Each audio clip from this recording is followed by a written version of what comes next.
Ce clavier est à 250 € et il est pour moi le meilleur de sa gamme. Ce clavier c'est le Keychron Q6 Max et je te le présente dans cette vidéo. Bien évidemment avant de continuer, disclaimer, je ne suis pas payé par la marque pour faire cette vidéo. Ils m'ont juste gentiment envoyé le clavier pour que j'en fasse une review honnête et sincère. Alors j'ai carte blanche pour l'allumer s'il faut. Et je vais pas me gêner. Leur campagne Back to School est actuellement aussi lancée et vous pouvez avoir jusqu'à moins 30% sur des produits du site. Alors n'hésitez pas à y aller. Alors ne perdons pas plus de temps et passons à l'unboxing. Bon, aujourd'hui pour cet unboxing, ça va être un peu spécial étant donné que je vais faire le commentary en direct. Ça peut changer, voilà, vous me dites en commentaire si ça vous plaît ou non, si on revient à l'ancien format ou si on reste sur celui-là. Aujourd'hui, Keychron K6 Max, non Q6 pardon, je ne sais toujours pas parler, les Switch Banana Tactile et on est bien sûr en ISO FR parce que je l'ai demandé en FR. Alors je vous rassure, il était très bien emballé, voilà, là vous avez que ce visuel là mais voilà, globalement ça c'est ce qui a permis de le protéger quoi. On est sur une bonne couche de papier bulle quoi. Alors déjà comment on ouvre? Est-ce qu'il faut... Toujours un mystère avec les unboxings. Ah d'accord, ok, j'ai compris. Il faut tirer ça, voilà, et là on a le clavier. Alors attendez. Voilà, hop là, c'est beau mais c'est chiant hein. Allez, il faut aller. Hop, même si je garde le produit, j'ai pas envie d'abîmer la boîte et je viens de la faire tomber. Let's go. Alors, dès qu'on déballe, on a le manuel d'installation très rapide pour montrer les raccourcis, ce qu'on peut faire, les touches qu'on peut mettre et surtout les connectivités qu'on peut avoir. Mais ça, je vous en parlerai juste après. Encore une couche de protection et on arrive directement sur le clavier. D'accord, ok. Donc, on va commencer par les accessoires. On a un câble USB-C vers USB-C, mais avec un adaptateur USB-C vers USB-A, ce qui est vraiment bien. Putain, c'est vraiment cool ça. Bon, après, tu me diras, pour 250 balles, c'est la moindre des choses. On a, je sais pas ce que c'est. Je vais me renseigner, mais ça a l'air d'être des petits trucs tout mous, peut-être à mettre en dessous. C'est peut-être les patins. Je pense que c'est les patins. On a les touches avec les logos Windows de base, parce que dessus vous verrez que c'est pas les touches de Windows. Donc si vous les aimez pas, vous pouvez mettre celle de Windows, donc le Alt GR, le Windows Home, le Alt et le Caps Lock. On a aussi tournevis et je ne sais jamais comment ça s'appelle les clés comme ça. Ça c'est très bien, surtout que le tournevis c'est super quali, il est super mignon. On a aussi un key and switch puller, hein, le classique pour hop retirer les switches ou retirer les touches. Et on finit d'ailleurs avec les touches en blanc. Je crois que c'est si jamais vous voulez mettre en QWERTY, c'est pas les mêmes logos. D'accord, ok, c'est si on change de ISO, voilà. On pourra mettre les bonnes touches puisque, si vous ne le savez pas, quand vous changez de ISO, les fonctionnalités qu'il y a sur les touches 1, 2, 3, etc. jusqu'à 9, ce n'est pas les mêmes. Par exemple, nous en France, on a le tiré du bas pour le 8, le tiré du 6, etc. Là, en l'occurrence, ils y sont pas. Et je crois que c'est tout. Non, ok. Et on a aussi, oui, du coup, le dock, le truc d'appareillage pour le connecter en sans fil. Donc voilà, et maintenant, on a le clavier. On a le clavier qui est bien protégé, lui aussi. Oh putain, il pèse son poids, la vache. Hop, tac. Et voilà, bon, je vais faire un peu de place. Et on a le magnifique clavier avec un... Oh la vache, attends. Très bon son. J'adore le bruit, c'est pas trop claquis, c'est pas trop creamy, c'est pile ce qu'il faut. Pour jouer, si vous réglez bien votre micro, on n'entendra pas. Franchement, c'est quali. Même la roue, là, elle est ultra satisfaisante à utiliser. J'ai rien à dire, hein, franchement. La qualité a l'air top. Après, encore une fois, tu me diras, pour 250 balles, c'est normal. Plaque en métal. Et du coup, j'avais bien raison. Les petits ustensiles là qu'on vous a donné là, ça... c'est pour les patins, du coup vous voyez bien là il y a les deux petites boules pour les patins et ça je suppose que ça va mettre autour si vous voulez vraiment pas que ça frotte. Voilà, on va passer du coup à la suite de la vidéo. L'unboxing est terminé. Pour une note sur 10, franchement je mets un 9 sur 10. On voit que les qualités c'est vraiment du bon et puis l'expérience d'unboxing est vraiment sympa avec cet effet premium où il y a plusieurs couches à enlever, etc. Franchement c'est super bien, tous les accessoires fournis avec ils sont... voilà, c'est ce qu'il faut hein, clairement. Donc voilà, on va passer à la suite de la vidéo, hein. Je vais arrêter de parler parce que là je parle beaucoup trop pour rien et tout de suite.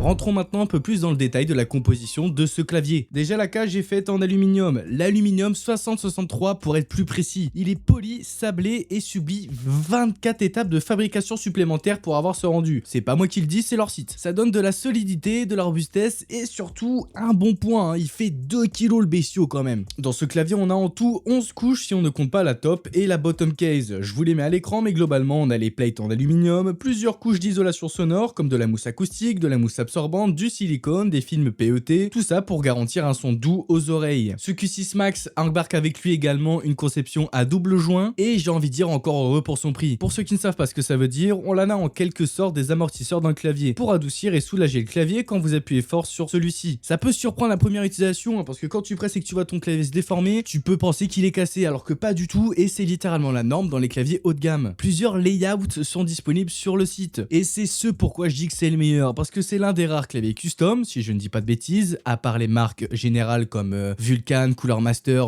Roccat, MSI, qui proposent du AZERTY. Chez les marques custom comme Epo Maker, on n'a que du QWERTY et là, retrouver du AZERTY ça fait plaisir parce que si vous êtes comme moi et que vous ne pouvez pas vous en passer parce que vous ne savez pas écrire sur du QWERTY, bah c'est parfait parce que t'es pas obligé d'acheter du général et tu peux avoir un clavier custom que tu pourras personnaliser et ça c'est cool. Mais si tu n'aimes pas l'AZERTY, tu as également le QWERTY, la version suisse, la version nordique et la version allemande. De quoi faire plaisir à tout le monde. Les touches de ce Q6 Max sont en PBT double injection OSA. Pour être honnête, je sais pas ce que ça veut dire, mais au toucher, on sent que les touches sont épaisses et douces. Les traces de doigts sont peu visibles, même en transpirant. Elles sont aussi opaques que ma vie amoureuse, ne laissant passer aucune once de lumière. En bref, on est sur la top qualité. Les switches dans mon cas sont les Banana Yellow Gravity. C'est des switches tactiles équivalents à des pandas et qui ont pour but de donner un son mi-crème, mi-brut au clavier. À la frappe, on dirait qu'on perce des centaines de petits papiers bulles sans pour autant faire un bruit extrême et c'est ce que j'adore. Couplez à ça l'épaisseur des touches en PBT et vous aurez envie de frapper tous les jours sur ce clavier. J'ai notamment rédigé le script de cette vidéo avec le clavier et j'ai surkiffé. Vous avez deux types de switch disponibles en plus sur ce clavier, les RAID et les Brand, mondialement connus et designés pour le gaming et l'office. Les RAID étant linéaires et les Brand étant tactiles bien évidemment. Et pour info, le prix ne change absolument pas en fonction des options que vous prenez. Mais maintenant, je vais vous faire écouter le clavier et vous me dites en commentaire ce que vous en pensez.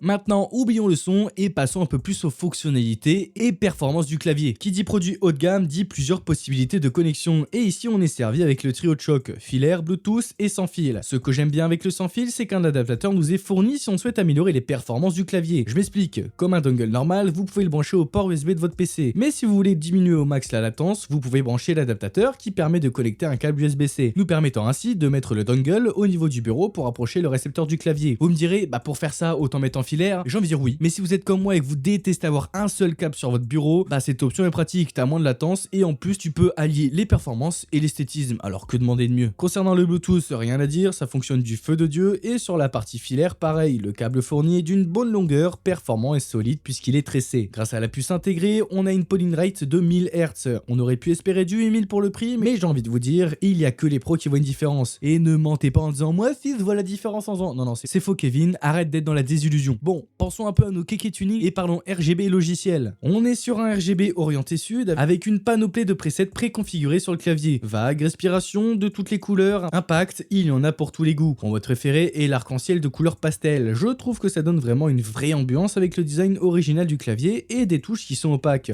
Néanmoins, si vous voulez personnaliser chaque touche, chaque effet ou degré d'activation, c'est sur le logiciel qu'on va passer. Petite précision, le logiciel n'est pas disponible avec le mode sans fil. Il faudra vous connecter en filaire, faire les modifications qui vous plaisent et ensuite repasser en sans fil si vous voulez sauvegarder et les appliquer en mode sans fil. Bref, qu'est-ce qu'on peut faire sur le logiciel à part le RGB? Eh ben plusieurs choses. Vous pouvez notamment créer des macros sur chaque touche du clavier en choisissant la combinaison qui vous plaît. Vous pouvez également configurer le truc des gamers là où l'ancienne touche pressée est gardée en tête, comme ça tu peux faire des décals de fou sur Valorant. Je me souviens plus du nom mais il est disponible quoi. Question autonomie, on est aussi pas mal. On tient 200 heures sans les LED d'activer et 100 heures avec les LED au minimum d'activer. Par contre si tu passes au max, c'est pas précisé mais je suppose qu'on va sur les 50 heures, donc environ 2 semaines sans le recharger, ce qui est largement suffisant. Mais bon, il est temps de conclure avec cette petite beauté. Déjà sur le design, je suis conquis, je suis un grand défendeur des claviers 100%, je ne comprends pas la hype derrière les claviers tout petits. Dans mon utilisation quotidienne, un pavé numérique c'est indispensable et le fait qu'il le possède est juste parfait. Ensuite, niveau qualité de fabrication, bah on est au top du top, un 10 sur 10 franchement. J'ai jamais vu une aussi belle qualité sur un clavier comme celui-ci. En plus de ça, en AZERTY, alors que demander de mieux. Encore une fois, je le dis, mais il n'y a pas d'équivalent au clavier custom en AZERTY. AZERTY, du moins j'en connais pas. Alors si vous en connaissez, n'hésitez pas à me le dire en commentaire parce que je suis curieux quand même. Alors si je vais le vous conseiller, ce serait un énorme oui, c'est un clavier qui va vous durer dans le temps, ça c'est sûr à 100%. Si vous souhaitez vous le procurer, j'ai un code de réduction AlexTech qui vous fera 5% de réduction soit sur cette commande, soit sur tout le site. Attention, le code n'est valable que sur la version française du site qui vous sera mis dans la description, bien évidemment. Alors ne faites pas l'erreur parce que si vous allez sur le site américain par exemple, ça ne fonctionnera pas. Et du coup, si on applique la réduction, on passe de 250 € à environ 238 €, ce qui est vraiment bien pour ce type de clavier. Pour moi, c'est vraiment le haut de gamme par excellence. Et je ne dis pas ça parce que c'est Keishron qui me l'a envoyé. Encore une fois, je ne suis pas rémunéré et je vous dis strictement la vérité. De tous les claviers dits custom que j'ai testé pour l'instant, c'est le meilleur littéralement. J'espère que la vidéo vous aura plu, n'hésitez pas à vous abonner et liker si c'est le cas. Et moi je vous dis à bientôt pour une prochaine vidéo.